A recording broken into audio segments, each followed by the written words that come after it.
너희 아버지 사고 그냥 교통사고 아니었어. 어느 늦은 밤 술에 취한 한 어른의 입에서 이런 말이 튀어나오는 순간 지은호는 등줄기를 타고 서늘한 전기가 흐르는 걸 느끼게 됩니다. 그 말 한마디가 지금까지 각자 따로 돌고 있던 사람들의 인생을 한 지점으로 끌어당기기 시작하거든요. 우진병실에서 나와 잠깐 들른 편의점 앞 성재의 아버지 진석과 맞부딪힌 자리였습니다. 진석은 처음에는 늘 그랬듯이 무뚝뚝하고 차갑게 굴다가 혼잣말처럼 툭 그렇게 뱉어버렸습니다. 너랑 내 오빠 인생이 왜 이렇게 꼬였는지 아직도 모르는 눈치더라. 은호는 가슴이 철렁 내려앉습니다. 무슨 말씀하시는 거예요, 회장님? 진석은 잠시 은호를 바라보다가 입술을 깨물고는 아니다라며 대화를 끊어버립니다. 하지만 이미 말은 나와버렸고 은호의 머릿속에는 아버지 사고라는 단어가 계속 맴돌기 시작합니다. 우리 아버지. 그 뺑소니 사고 말하는 건가? 며칠 뒤 은호는 조심스럽게 이지혁에게 이야기를 꺼내봅니다. 선배, 혹시 30해 전쯤에 있었던 교통사고 얘기 들어본 적 있어요? 아버지랑 관련된. 지혁은 처음에는 잘못 들은 줄 알았습니다. 그러나 은호가 던진 몇 개의 단서, 부산 역주행, 젊은 가장 이런 단어들이 이어지는 순간 머릿속 어딘가에 박혀있던 오래된 기억이 꿈틀거리기 시작합니다. 이상철이 술에 취하면 가끔씩 중얼거리던 이야기, 그날 내가 조금만 빨랐어도로 시작되던 후회와 죄책감 섞인 독백들이 은호가 말한 장면들과 묘하게 겹치기 시작한 거죠. 은호야, 그 얘기 어디서 들었어? 우진이 아버지 아니 지금 성재 아버지 되신 회장님이요. 술김에 한 말이라면서 얼버무리시긴 했는데요. 그냥 느낌이 너무 이상했어요. 지혁은 이 이야기를 혼자 끌어안고 있을 수 없었습니다. 결국 이상철을 찾아가 처음으로 대놓고 묻습니다. 아버지, 예전에 부산에서 났던 사고 왜 저한텐 제대로 얘기 안 해주셨어요? 이상철은 그 순간 얼굴이 확 굳어버립니다. 눈빛에 당황과 죄책감 그리고 오래된 두려움이 한꺼번에 떠올랐거든요. 그걸 어디서 들었냐? 지혁은 은호가 진석이 던진 단서들을 솔직히 말했습니다. 이상철은 한참 동안 말을 잇지 못하다가 마침내 깊은 한숨을 내쉬면서 입을 열기 시작합니다. 그래, 있다. 그런 일이 있었더라. 30해 전 이상철이 막내 기사로 일하던 시절이었습니다. 비오는 밤 상사의 지시로 위험한 도로를 달리고 있었는데요. 반대편 차선에서 갑자기 역주행하던 고급 승용차 한 대가 미끄러져 들어왔다는 겁니다. 내가 탄 차는 간신히 피했는데 뒤에서 따라오던 택시 한 대가 그대로 받쳤다. 그 안에 젊은 가장이 타고 있었고 그날 이후 회사는 서둘러 사건을 정리하려고 했습니다. 역주행 차량의 차주는 거물급 인사의 아들이었고 그 집안과 얽힌 돈과 권력 때문에 모든 책임이 애매하게 흩어져 버렸다고요. 그때 사고 목격자 중에 한 명이 지금 곁에 서 있는 내 엄마였다면 넌 믿겠냐? 이상철의 입에서 김다정이라는 이름이 나오자 지혁은 숨을 삼킵니다. 우리 엄마가 그걸 다 봤다고요? 그래서 몇 번이나 협박도 받았다. 조용히 입 다물고 살면 애들 앞날 막지는 않겠다고. 그 사건 때문에 내가 한동안 회사를 그만둔 적도 있다. 이야기를 들으면 들을수록 지혁의 머릿속에서는 퍼즐이 맞춰져 가는 동시에 더 큰 혼란이 일어나기 시작합니다. 그럼 그때 역주행한 차. 그 집안 사람 혹시. 마침내 이상철이 고개를 끄덕이며 한 이름을 입에 올립니다. 지금 성재 아버지로 불리는 그 사람 진석이다. 지혁은 멍해진 상태로 집을 나와 곧장 성재를 찾아갑니다. 너희 아버지가 30해 전부터 어떤 일에 휘말려 있었는지 알고 있었니? 성재는 처음에는 황당해하며 부정했지만 지혁이 이상철에게 들은 이야기 그리고 진석이 은호에게 술김에 흘렸던 얘기까지 이어서 말해주자 성재의 얼굴에서도 피가 가시기 시작합니다.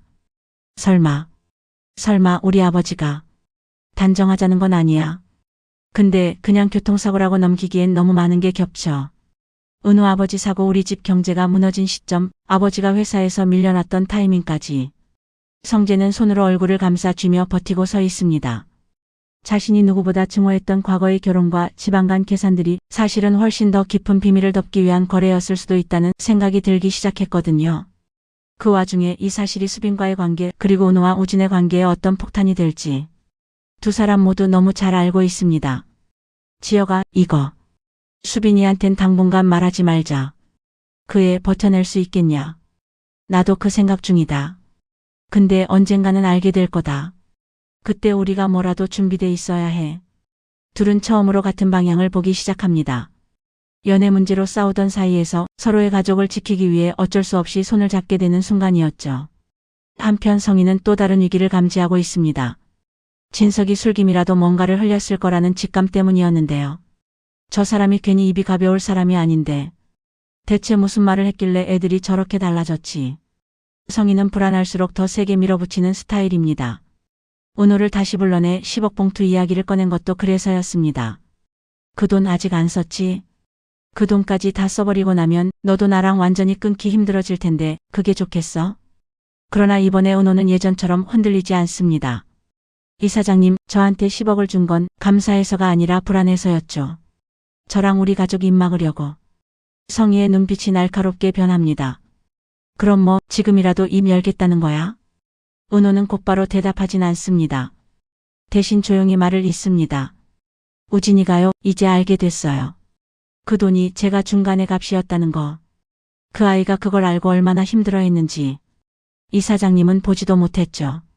이 말은 성희에게도 적잖은 충격이 됩니다. 자신이 지키고 싶은 아들이 바로 그 돈과 거래 때문에 더 괴로워하고 있다니 어쩐지 발등을 찍은 느낌이 들었거든요.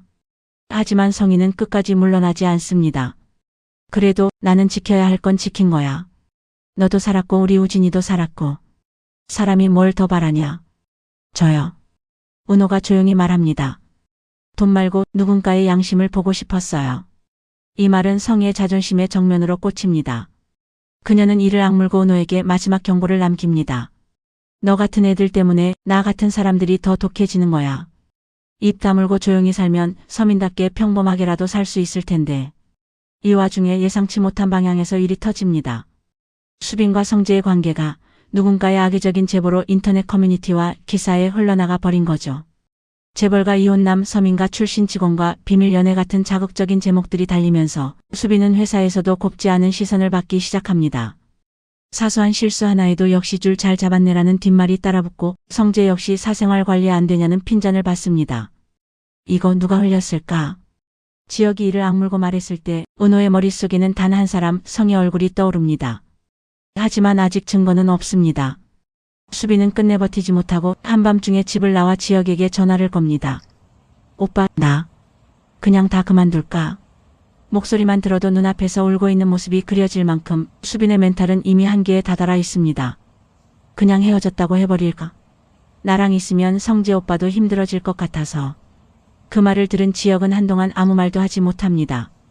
한 사람의 연애 문제가 아니라 어른들이 저질러 놓은 과거의 죄와 비밀이 다음 세대의 행복까지 짓누르고 있다는 사실이 너무 분명하게 느껴졌거든요. 결국 지혁은 결심합니다. 아니, 이번엔 우리 세대에서 끝내자. 수빈아, 도망치는 건 어른들 몫으로 남겨둬. 우린 버텨보자. 이후 지혁과 성재 그리고 은호는 조용히 서로의 손을 잡고 움직이기 시작합니다.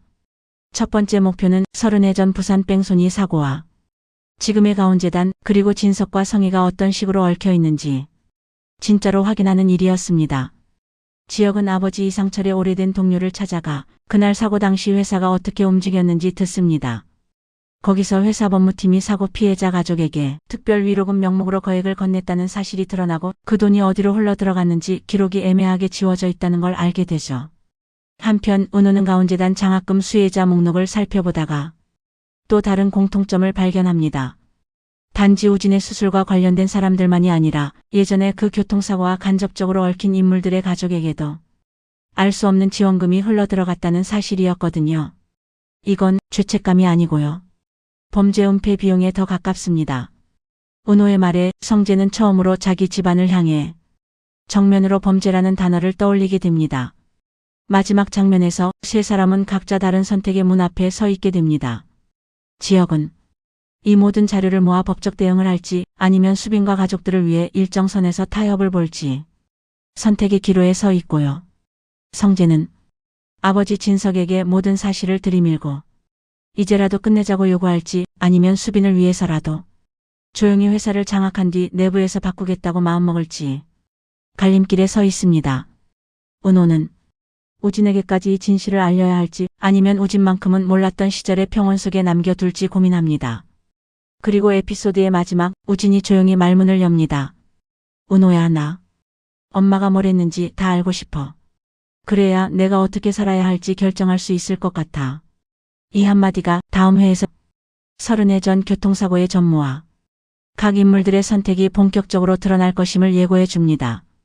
과연 이 진실의 끝에서 누가 무엇을 잃고 또 무엇을 지켜낼 수 있을지 시청자가 중간에 이탈하기 힘들 만큼 더 큰 심리적 클라이맥스를 향해 이야기는 천천히 그러나 거세게 달려가기 시작합니다. 오늘의 이야기가 가슴에 깊은 울림을 주었다면 구독과 좋아요를 눌러주세요. 더 좋은 이야기를 만드는 큰 힘이 됩니다. 감사합니다.